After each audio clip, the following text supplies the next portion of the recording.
Stéphanie Touga. Salut! Je me souhaite un bon retour avec toi. Moi aussi, je me souhaite un bon retour avec toi. De retour de Paris? De retour de Paris. Écoute, j'essaie de le dire moins, là, parce qu'apparemment, je sais pas, là, tu sais, ça... Paris! Paris! Moi, si j'étais à Paris la semaine passée, je le dirais à tout le monde. Dans le château de Versailles, faisait chaud à à Paris. chaud, hein? C'est ça, mais à Montréal aussi, sache-le, il a fait quand oui, même... mais pas, il faisait 38 ouais. au thermomètre. Ouais, et au j'ai eu thermomètre. une visite extraordinaire du château de Versailles. Ah ouais, c'est visite vraiment beau, privée, je dois le signaler, avec les gens Emmanuel avec qui Macron, ouais. Oui, non, j'étais pas avec Manu, comme je l'appelle. Non, mais c'était le fun, honnêtement. ouais. Fait des belles photos. Si vous me suivez sur les médias sociaux, j'ai mis ça. Là, c'est beau. Là, Fred, on va aller voir ça. Ben oui, mais moi, j'ai déjà liké, moi. C'est D'ailleurs, déjà fait. on m'a fait Peut-être, moi remarquer aussi, je sais que pas. je n'avais pas les chaussures appropriées pour la visite du château. J'avais des grosses baskets roses. Non, mais c'est ton côté américain, là. Oui, c'est ça, exactement. C'est ça, tu voulais le montrer que tu étais nord-américain. Checké, je suis pas français. Parlant pas de Paris, la ministre Laforêt a fait une sortie, j'ai trouvé, pour dire peu de choses, en fait, finalement. Mais en fait, elle réagissait à l'actualité. La ministre des Affaires municipales, ce matin, André Laforêt, dans le fond, il y a comme eu, dans les derniers jours, une attention particulière portée à une vague de démissions chez les élus municipaux. Je regardais les chiffres, c'est quand même...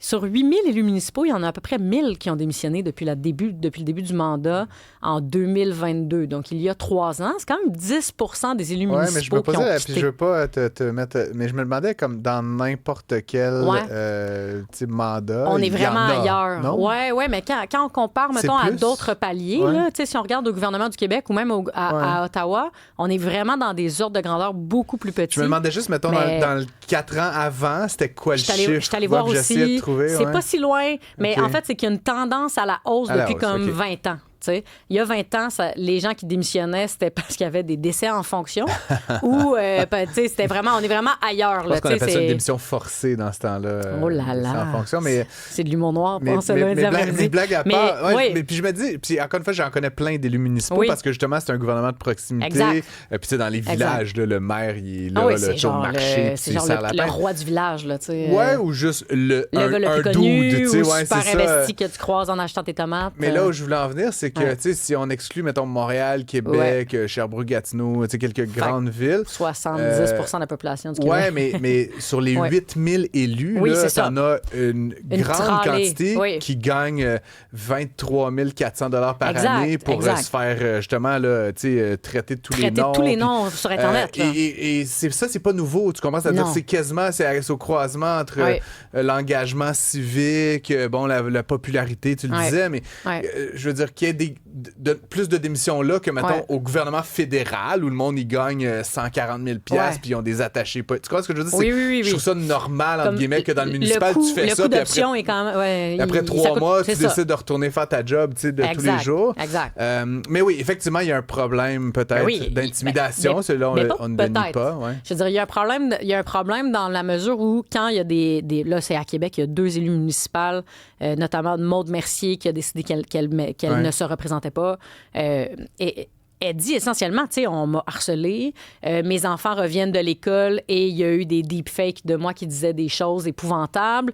Il y a des élus qui disent qu'ils se font harceler jusque chez eux. Il y a des élus dans la région du Grand Montréal, sur la Rive-Nord, qui se sont fait péter leurs fenêtres de maison.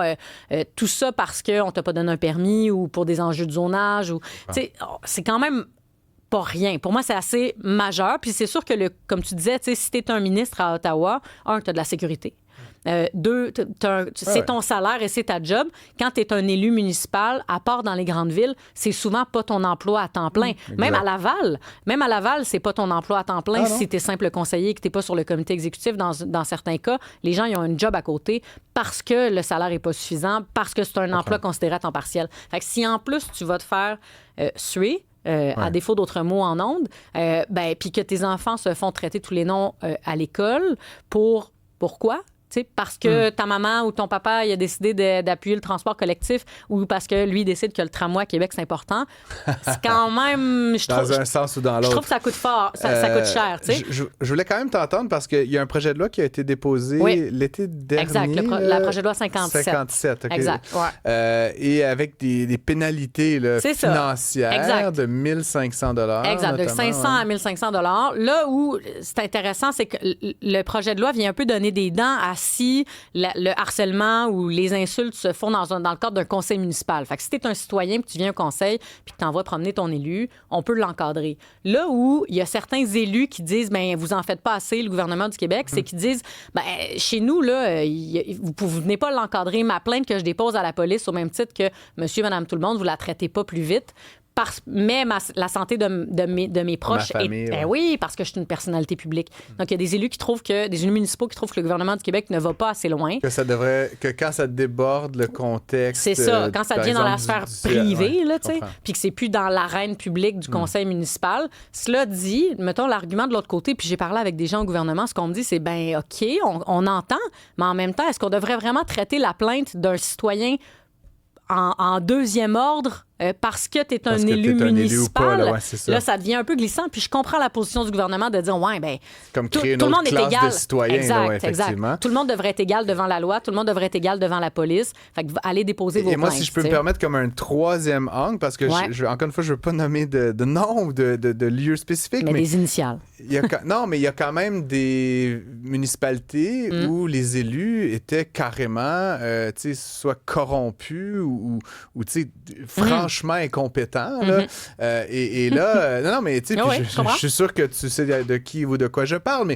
Et là où finalement, ces instruments-là que la ministre tente de mettre à la disposition des élus servent un peu de déni de démocratie. C'est-à-dire, on tente de faire taire l'opposition. En tout cas, ce que je veux dire, la ligne est mince, là, évidemment, entre le harcèlement puis la menace violente. Mais tu sais, à un moment donné, quand tu es en train de détourner des fonds publics ou quand tu gères de manière très... viennent te pointer du doigt, là, évidemment. Tu dis, non, on va faire des séances virtuelles, on va faire à huis clos. Là, c'est comme, c'est pas comme ça que ça fonctionne. Ça, c'est comme moi, c'est quelque chose qui m'intéresse beaucoup en ce moment, la notion de liberté d'expression quand ça frôle le dialogue, quand c'est plus du dialogue, tu sais, le chapeau de juriste. Mais tu sais, la liberté d'expression est bien encadrée au Canada. Là, c'est vraiment là, on n'est pas dans une société où la liberté d'expression elle est brimée là.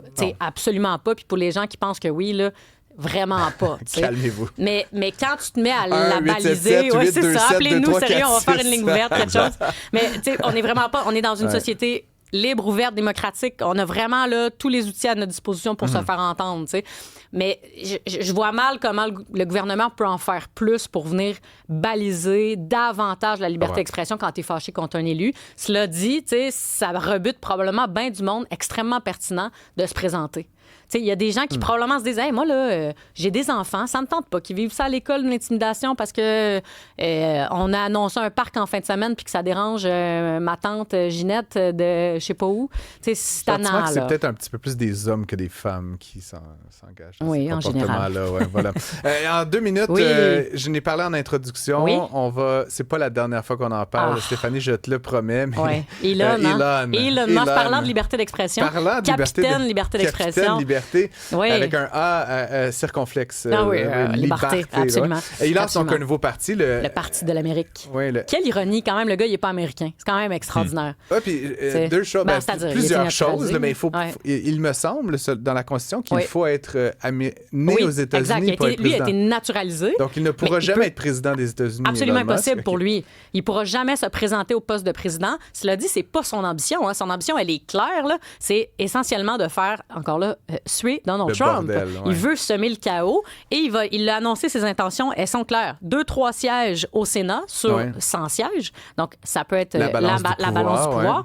Une dizaine de sièges au Congrès. Donc, les élections, pareil. Donc, les élections de mi-mandat dans un an pourraient franchement être très intéressante. Parce qu'à partir du moment où Elon Musk décide que plutôt que d'avoir donné 270 millions à Donald Trump dans le cadre de la dernière campagne électorale, décide plutôt... Il se les donne à lui-même ou à sa gang. Il en donne plutôt 500 à sa gang. Dans 10 sur 10... Quand on vaut 400 milliards de dollars, 500 millions... C'est extraordinaire quand même. Parce que ce gars-là, il a beau pas avoir le pouvoir de Donald Trump d'être un président, il a un pouvoir d'influence extraordinaire. Il a un pouvoir de nuisance, surtout là, dans le cas échéant. Et là, je lisais plutôt... Sera-t-il déporté? Faut prendre avec avec des pincettes, mais Laura Loomer, qui est une activiste américaine, plutôt d'extrême droite, on va se le dire, mais qui, à un moment donné, avait l'oreille de Donald Trump. Là, donc, tu sais, elle fraye un peu dans ces cercles-là.